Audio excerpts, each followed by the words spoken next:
What up, nerds? It's Jason here from Custom Cans, and it's with a heavy heart that I say that we're not in London this week. We're supposed to be new designers, but unfortunately 2 of my team came down with COVID. The guy who's supposed to be driving us there, and the guy who's supposed to be looking after the shop while we're away. So unfortunately I'm stuck here, I'm not in London. But it does mean I finished off loads of cool projects, and I'll show you those soon. But today we're going to have a look at the HD660. Before I do, show you a couple of cool things that I've also been finishing off. This is amazing.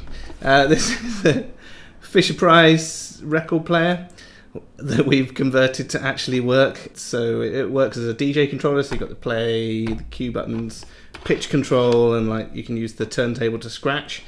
And yeah, plugs in through USB at the bottom. Even like the old wind-up mechanism we've used as a jog wheel, so you can select tracks, press it in to select them. It's basically the coolest thing that there's ever been. Very proud of that. We're just printing off the parts to make another one of these. Then we might do a little DJ set with the Fisher-Price turntables. So this is pretty cool. Pretty cool.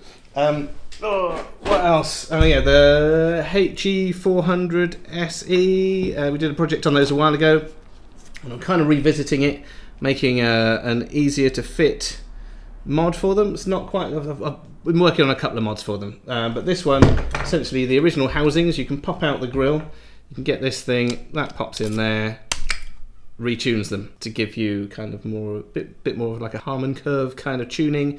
So just a bit of a scoop out the middle, the treble and the bass increased slightly. But yeah, it's a simple plug-in jobby. So been working on and testing that. Still a little bit of tweaking to do, but that's going to be on a video soon, along with some other HE400 mods that I've been working on. HE400 and HE400 SE mods.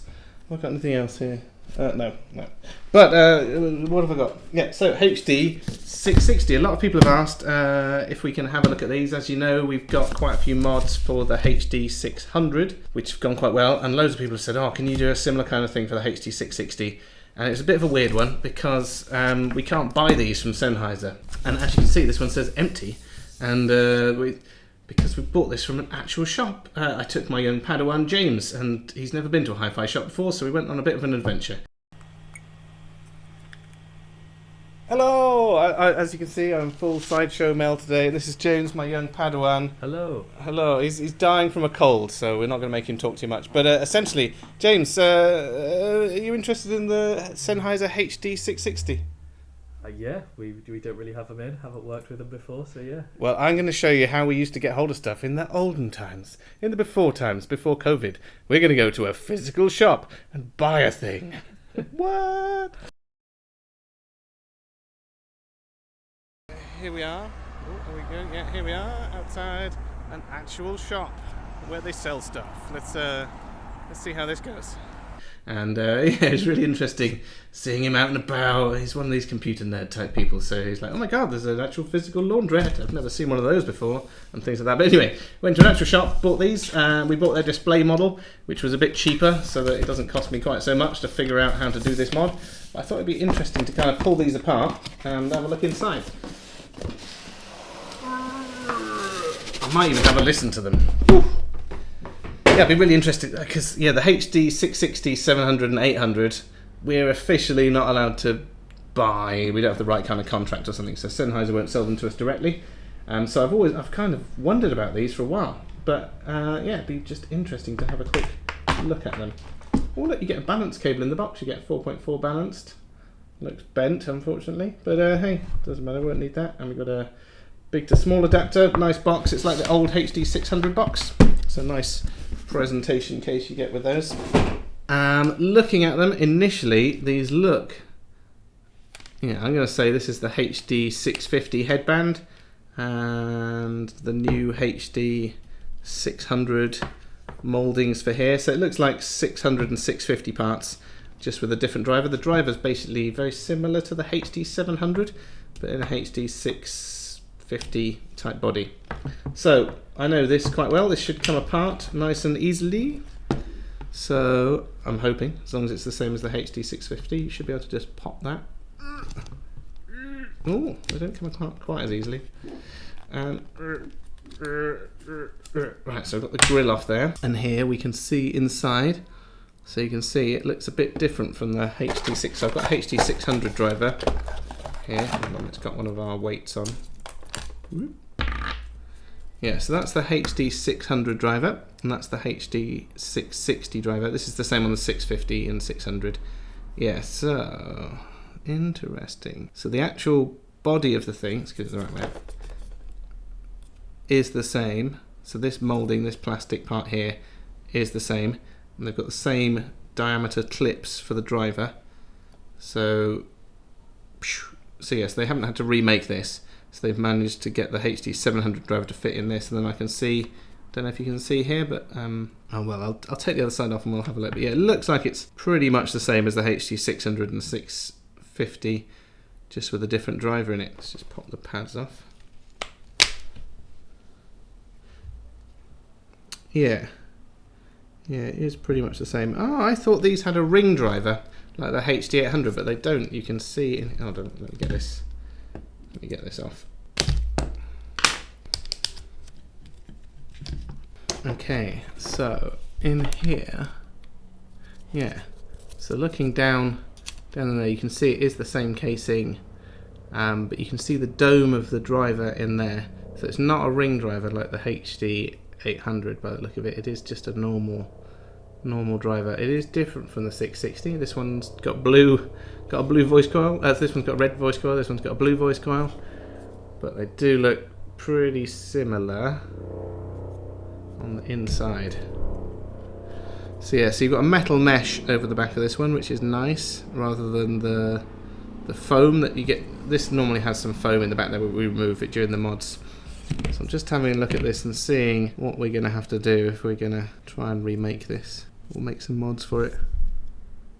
So on the old one, on the 600 and 650, we essentially made this this copper weight, which had a profile on there that helped, that smoothed out the airflow, and also added a bit of mass to the back of the driver, which helped kind of tighten up the base and generally give them a bit more detail across the board by allowing the driver to move a bit faster, and also giving it something to push against. So rather than flexing the casing, it put more of that energy into making deep, crisp sub bass. And we were quite lucky because the design of this had this like these raised plastic legs around here, so we designed that so it clipped over that, so it was a nice easy mod, a bit like we're doing with the HE400s, where it just kind of clips in. This is my new thing, trying to design stuff that's really super easy for people to do. So that boom, modded. Yeah, so I'm just wondering how we're going to attack this.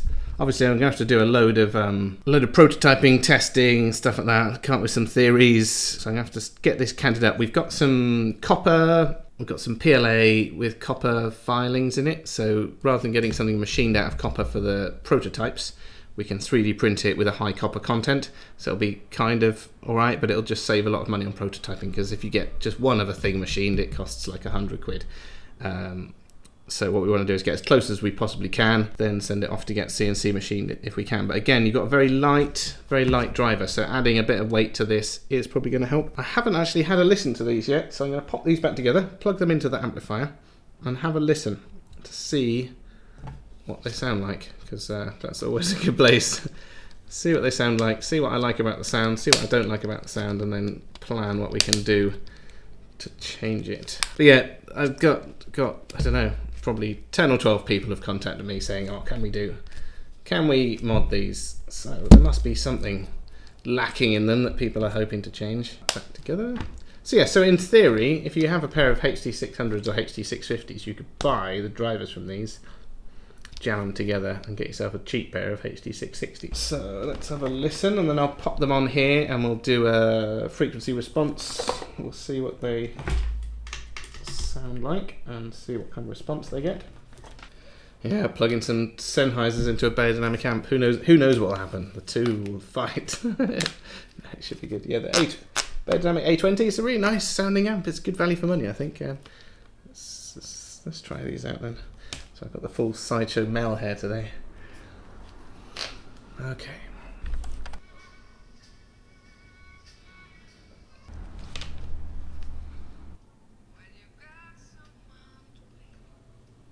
I don't know. Yeah, they're lacking a certain something. It's weird. They've definitely got a bit more kind of detail in the high end and the mids than the HD650 have got. The HD650, some people say, are a bit veiled. They're a very, very warm sounding headphone. These ones are a bit brighter, so they've definitely got a different sound signature. You know, if you had a 660 and a 650, they've got a very different sound. I'm sure that each would suit different people. But I think that this it sounds, even though they're open backed, it's got quite a narrow sound stage, and also I think they could do with a bit more kind of down in the low end. The bass sounds a little bit muddy. I don't know whether it's just that these haven't been worn in properly. I'm going to have to probably let them burn in a little bit before I can judge them properly. Even though these are X-Display ones, they won't have been used very much. It was a very small hi-fi shop, and I doubt they have a huge turnover of people listening to headphones. But yeah, I can see that the ear pads have kind of not worn out or anything. So yeah, they look pretty much new. So they might need a little bit of burn-in before they sound their best, but the bass didn't sound quite as kind of accurate as I would have liked. So let me just run a quick frequency response on these, and we'll see what it looks like on the frequency graph. Okay, yeah, so it's kind of what I expected. It starts to roll off at about 100 hertz, so you haven't got a lot of kind of sub bass in there. But it's pretty flat across the mid range, which is pretty good. You haven't got too many high peaks in the treble, so overall pretty good thing. But I think we could add a bit more down in the bass region. Obviously, I've got a load of testing to do, but one thing that is always a nice easy mod on this kind of thing. Let's just remove the foam from the inside. So these have got like a foam dust cover in there. We'll see what happens if we pull that out. Okay, yeah, so you pick up a tiny weeny bit of bass by removing that, and you drop a little bit in the mid-range, but you gain a little bit, yeah, so you get a subtle change for that. So if you have got some 660s, it's always worth just trying removing that and seeing if you prefer the sound. It just retunes it ever so slightly. You get a little bit more in the sub-bass, a little bit less between sort of 2 and 6K. Let's just, while I'm here, I don't know, can we add a bit of weight to the back? That's not going to stay on there. This will not be ideal. I'm just interested to see if adding a bit of weight to the back does anything. So we'll just get the ears of justice this way up. Yeah, no. So adding the weight that we made from the HD650 definitely doesn't work. It doesn't. It's not the right shape. It's not the right shape for this driver. It would have to be designed from scratch. But yeah, some people have asked, will it do anything? And I don't know. So yeah, I've stuck it on there. No, it pretty much changes nothing other than giving you a big peak at about 5K, which wasn't there before. So that is not the way forwards for this particular driver. So now what I'm going to do is I'm going to have to cat up some stuff. I'm going to have to spitball some ideas and have a good look at this driver, CAD up some prototypes, and then just start testing loads of different mods. Because this isn't a driver that I've played with much, I don't fully understand it. Before I designed this, I played with the HD600s a lot, and we tried a few mods out on them. So this I'm kind of starting from scratch. So there'll be another video shortly where I do a bit of testing. So I'm going to get on the CAD, I'm going to design 8 or 10 different attachments to this, which I think might tune the sound a little bit, might maybe get us a bit more something out of this driver, and we'll test them and see what it makes. Find the one that does the best, or it might be Sennheiser have squeezed as much goodness out of these as is possible. That happens as well. But yeah, just be an interesting experiment. So if you want to see more of this, stick around. If you want to see what we've done with the HE400s and stuff, also there'll be another video coming out on that soon. Got any questions, stick them in the thing down below, and I will crack on and see what we can squeeze out of these.